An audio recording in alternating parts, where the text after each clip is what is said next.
ನಮಸ್ಕಾರ ಪ್ರೀತಿಯ ವೀಕ್ಷಕರೇ, ತುಂಬ ದಿನಗಳ ನಂತರ ನಾನು ಯೂಟ್ಯೂಬ್ ಚಾನಲ್ ಬರ್ತಾ ಇದ್ದೀನಿ. Welcome to Savismaya YouTube channel. ಎಲ್ಲರೂ ಚೆನ್ನಾಗಿದ್ದೀರಾ ಅಂತ ಭಾವಿಸ್ತೀನಿ. ಪ್ಲೀಸ್ ನಮ್ಮ ಚಾನಲ್ಗೆ ಲೈಕ್, ಕಮೆಂಟ್, ಶೇರ್ ಹಾಗೂ ಸಬ್ಸ್ಕ್ರೈಬ್ ಮಾಡಿ ಸಪೋರ್ಟ್ ಮಾಡಿ. ಇವತ್ತಿನ ರೆಸಿಪಿ ಏನಂತಂದರೆ ರಸಮ್ ಹೇಗೆ ಮಾಡೋದು ಅಂತ. ತುಂಬ ಸಿಂಪಲ್ ಆಗಿದೆ. ಅದಕ್ಕೆ ಬೇಕಾಗಿರೋ ಇಂಗ್ರೀಡಿಯೆಂಟ್ಸ್ ನೀವು ನೋಡ್ತಾ ಇದ್ದೀರಾ ಸ್ಕ್ರೀನ್ ಮೇಲೆ.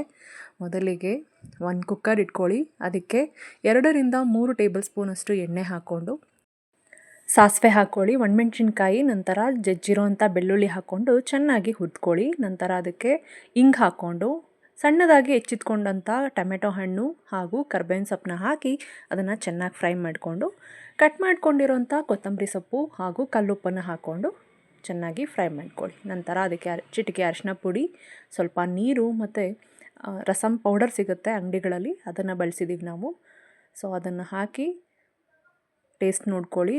ಅದನ್ನೆಲ್ಲ ಮತ್ತು ಹುಣಸೆಹಣ್ಣು ರಸನೂ ಸಹ ಹಾಕ್ಕೊಳ್ಳಿ. ಅದನ್ನೆಲ್ಲ ಚೆನ್ನಾಗಿ ಕುದಿಸ್ಕೊಂಡಾದ್ಮೇಲೆ ನೀವು ರುಚಿ ನೋಡಿಕೊಂಡು ಎಲ್ಲ ಸರಿಯಾಗಿ ಉಪ್ಪು, ಹುಳಿ, ಖಾರ ಎಲ್ಲ ಸರಿಯಾಗಿದೆಯಾ ಅದ್ರ ತಕ್ಕಂಗೆ ಅದೆಲ್ಲ ಹಾಕ್ಕೊಂಡು ಚೆನ್ನಾಗಿ ಮರಳಿಸ್ಕೋಬೇಕು ಸಾಂಬಾರನ್ನ.